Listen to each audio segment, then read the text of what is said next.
The architecture and sculpture of ancient Rome are admirable, but this refinement of taste does not fit in with the way of life of Roman society, which was steeped in lust and debauchery. Gays, lesbians, bestiality, group sex, prostitution were commonplace, sex was elevated to a religion, armies conquered and plundered foreign territories, and supplied slaves. In protest to this bacchanalia, Christianity emerges and ancient Rome disappears forever. Let us look at this admirable ancient Roman civilization from the other side, from the side of its vices. On the Etruscan culture arose a community that historians call ancient Rome. It was the Etruscans who were the teachers of the building Roman society, and from them the best was adopted. The Romans had all the comforts of city and country life, healthy food, good physical and spiritual health, well-developed medicine based on natural ingredients. Sciences were developed, educational institutes, libraries were built. Industry for the production of goods for various purposes and the private sector received a wide development. Rome pioneered the concept of law, Roman law, and patriotism and service to the interests of Rome was developed.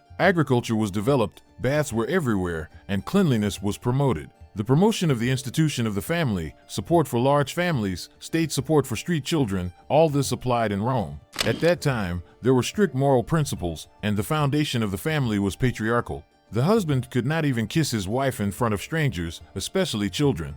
Debauchery was out of the question. The head of the family was the father, who had unlimited power and every right to punish the household for the slightest disobedience. Divorce was unacceptable in Roman society.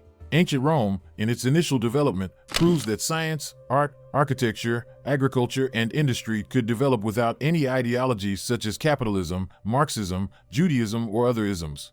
The question is, where did all this go? Why did such an advanced society have so many vices, where lust and debauchery were elevated to religion, and slavery became part of the economy? Greed and lust for profit and easy money began to seep into the upper class of Roman society. The need for endless wars, which gave Rome new territories and excesses, appeared. With a taste of victory, all the looted valuables flooded Rome with looted treasures. Thus, under Julius Caesar, gold, like any commodity, was traded for pounds, but the easy money was also easy to spend. Luxury in clothing, food, and home furnishings reached unprecedented proportions. The habit of war, the thirst for free spectacles, and the unwillingness to work, toil was the lot of slaves, corrupted the Romans. The desire for outward glory engulfed almost all strata of society. Even the poor man was squeamish about eating from common utensils and going out without slaves to accompany him. Cato the Elder, a realistic man who wanted to get more out of his slaves, went so far as to recognize male slaves as human beings and set up brothels for them on his estates. By the end of the Republic, when many people began to think realistically, the large slave owners began to realize that for slaves, as for other men and women, family life and children were a source of happiness and, accordingly, contributed to their efficiency. And children born into slave families could make up for the shortage of slaves coming from overseas possessions. And by the end of the Republic, during the time of Varron, the Romans were already encouraging the creation of slave families. In the time of Columella, mid-1st century AD, slave women who gave birth to a child could receive the same reward as female slaves. Women with more than 3 children were set free by Columella. Nevertheless, marriages among slaves had no legal status. The relationship between them was not called marriage, but concubinum, that is, life under one roof. Nevertheless, the deed was done. Slave families were no different from other people's families. They had husband and wife, parents and children who communicated with each other in the usual language of family relations. A beautiful inscription from Carthage survives on the tombstone of a man and woman who lived and died a slave, Victor, who died at the age of 102, and Urbica, who lived to be 80 years old. A monument was erected on their grave by their son, dedicating it to his most devoted parents. He became a freedman and occupied an important position in the imperial service. The first thing a married slave did when he obtained his freedom was, of course, to ransom his wife, with whom he immediately contracted a legal marriage and children. A slave who attracted her master's attention had no choice but to become his mistress or one of his many mistresses if he was married. Such was apparently the fate of many slave girls who lived at the courts of the Emperor Augustus and, with Messalina's full approval, of the Emperor Claudius. Even if she was his only favorite, the relationship of the slave girl to her master's wife was often quite decent. When Scipio the African died, his wife let his favorite slave girl go free and even found her a husband relief. But often the owner of the slave woman was unmarried, and if he was young he might fall in love with her so much that he even thought of marrying her. He could do this by giving her freedom unless, of course, he was a member of a senatorial family. But cases where a young man from a senatorial family wanted to marry a slave were extremely rare. Judging by the epitaphs on the graves, it was mostly the conscripts and demobilized soldiers who bought out slaves and married them. In many cases, of course, they wanted to give legal status, sometimes because the woman was pregnant, to a relationship that already existed. Under Augustus' law, a female parolee who married her former master and then left him was not allowed to remarry without his consent. If a man from a good family wanted to free a slave woman and marry her, he could not fail to realize that because of the snobbery that prevailed in the strata of society in which he revolved, the position of his wife would be very difficult. Therefore, many men and their slaves preferred to simply live together without formalizing a relationship. The woman would then become a concubine. It was much more respectable, it was thought at that time, if the master would make his concubine rather than his wife and mistress in his house. Concubinage was a very convenient social institution that was recognized by Roman law. Moreover, Augustus' legislation even encouraged it. A man and a woman lived as husband and wife in every respect. Nothing distinguished them from married spouses except one thing: marital feelings or intentions. Since the psychological conditions of this kind are quite obvious, a number of external circumstances, example, lack of dowry, indicated that it was not marriage but concubinage. Children born to a Roman concubine were not considered legitimate.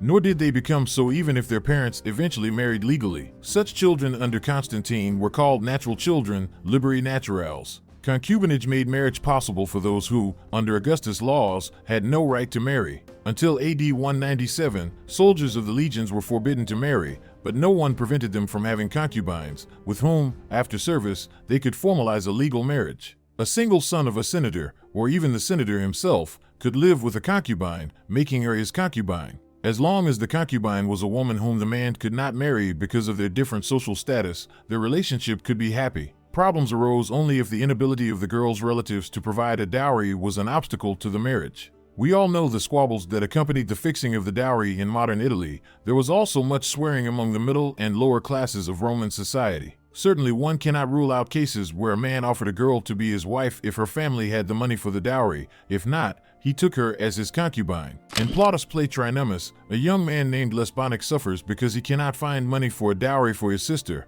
I cannot allow people to say that by giving you my sister without a dowry, I have condemned her to become not your wife, but your concubine. If I do that, people will consider me the greatest of scoundrels. Married men did not seem to have concubines. We do not know of any cases in the early years of the empire where a man had not one but several concubines. The status of concubine allowed a woman to live with a man of high social standing. After his wife's death, Cato the Elder discovered that his son and daughter-in-law were extremely unhappy that he was openly living with one of the domestic slaves. He could have freed her and made her his concubine, and probably would have done so, instead of breaking up with her and later engaging in a terrible mésalliance, had his son and daughter-in-law not objected to this girl. Vespasian, having lost his wife, lived for the entire period of his emperorship with a concubine, until her death, who was a scapegrace of Antonia Sanus. She lived quietly in the palace, crossed no one's path, amassed a large fortune, and helped a great number of people, without flaunting it at all. The example of Vespasian was followed by the emperors in the 2nd century AD. Anthony Pius and Marcus Aurelius took concubines after the death of their wives. Marcus Aurelius did this, not wanting to bring his stepmother into the house. At the same time, he congratulated himself in his meditations that he had not long been in the hands of his grandfather's concubine, who was in charge of his upbringing. Thus, he understood that the influence of a concubine on children was not always a good one. At the end of the 2nd century, Commodus, though he was young and had no children, having got rid of his wife, did not remarry, but took the magnificent Marcia as his concubine, who became his good companion and served the world well by getting him out of the way. This respectable concubinage had nothing to do with the debauchery which Gordian too indulged in the 3rd century. We know the names of 22 of his concubines, each of whom bore him 3 or 4 children. This fact gave rise to Gibbon's wittiest joke in his history of the decline and destruction of Rome. Gordian openly declared that marriage was not for him. Vespasian and the emperors of the 2nd century considered concubinage as the widower's preferred alternative to a second marriage. In later times, we meet young men who lived with concubines, probably because the social status of the women they fell in love with was lower than their own, and had children by them, but who, for political or other reasons, decided or were forced to marry others. It must be admitted that a resigned concubine was well compensated, for she had somewhere to live and bring up her children. Emperor Constantius, who lived in the 3rd century, is believed to have been the illegitimate son of Emperor Claudius and was born to a concubine.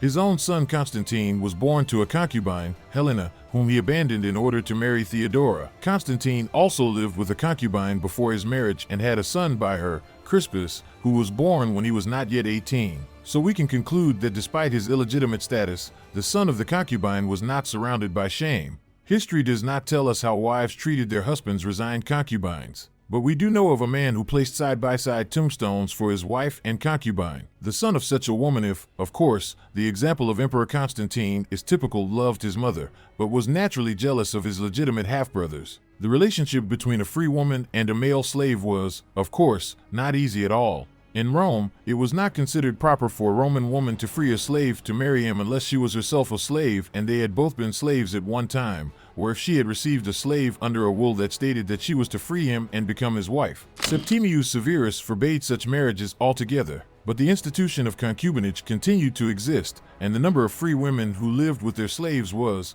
in Claudius' time, very great. This was alarming to those who did not intend or had no data to become censors of such cases. Such was the imperial scapegoat palate. According to Claudius, it was he who drafted the resolution passed by the Senate in AD 52, the famous Senatus Consultum Claudianum. According to it, a woman who made a slave her concubine without his master's consent was herself enslaved. If the master gave his consent, she was given the status of a freed woman. Tacitus writes thus. Gaius, however, suggested that children from such unions were considered slaves in both cases until Hadrian changed the law. After that, if the mother remained free, her child was also a free man. The interesting thing is that ancient Rome was steeped in sin and debauchery, and the people of Rome were not inferior to their rulers. The Roman mob lived in the streets, among the rotting garbage dumps where it was customary to throw out the bodies of dead slaves. Here they procreated and multiplied day and night, as well as satisfying the sexual needs of their rulers. If we see God's purpose here, He punished these people by bringing upon them the waters of the Great Flood, which destroyed many cities, in addition to the volcanic eruption. These ruins and the famous Pompeii still remind us of this. The second punishment is the revenge of the Jewish people for the mass murder and destruction of their sanctuaries. They, like sharpshooting bugs, undermined the power of the Romans from within and pitted the pagan Rome against the Christian religion, causing it to break up into a Western Empire and an Eastern Empire. The third punishment that befell the ancient Romans was the complete defeat by the Slavic tribes of their invincible military machine.